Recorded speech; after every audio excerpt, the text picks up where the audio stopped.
Take a moment to read the following.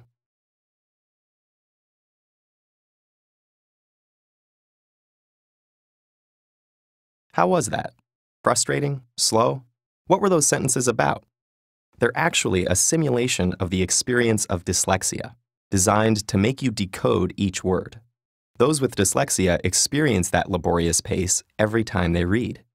When most people think of dyslexia, they think of seeing letters and words backwards, like seeing B as D and vice versa, or they might think people with dyslexia see saw as was. The truth is, people with dyslexia see things the same way as everyone else. Dyslexia is caused by a phonological processing problem, meaning people affected by it have trouble not with seeing language, but with manipulating it. For example, if you heard the word cat and then someone asked you, remove the C, what word would you have left? At. This can be difficult for those with dyslexia.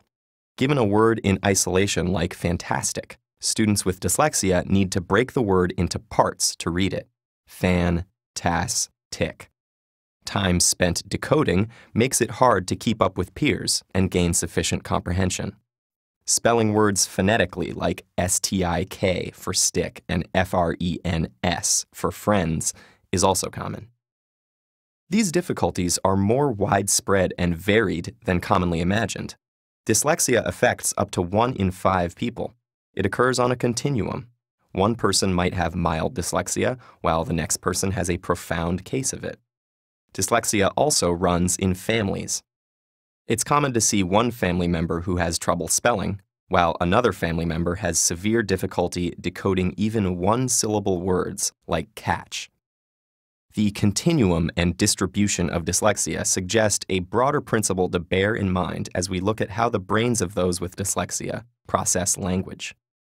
Neurodiversity is the idea that because all our brains show differences in structure and function, we shouldn't be so quick to label every deviation from the norm as a pathological disorder, or dismiss people living with these variations as defective.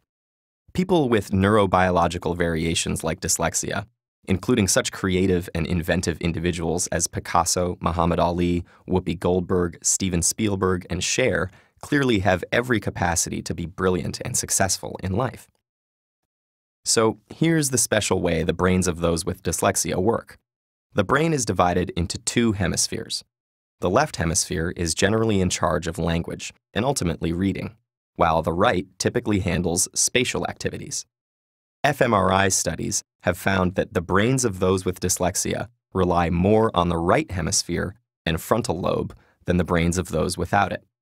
This means when they read a word, it takes a longer trip through their brain and can get delayed in the frontal lobe. Because of this neurobiological glitch, they read with more difficulty. But those with dyslexia can physically change their brain and improve their reading.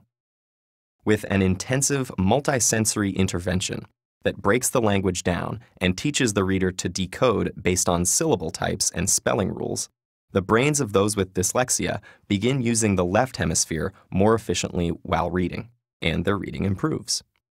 The intervention works because it locates dyslexia appropriately, as a functional variation in the brain, which naturally shows all sorts of variations from one person to another. Neurodiversity emphasizes this spectrum of brain function in all humans, and suggests that to better understand the perspectives of those around us, we should try to not only see the world through their eyes, but understand it through their brains.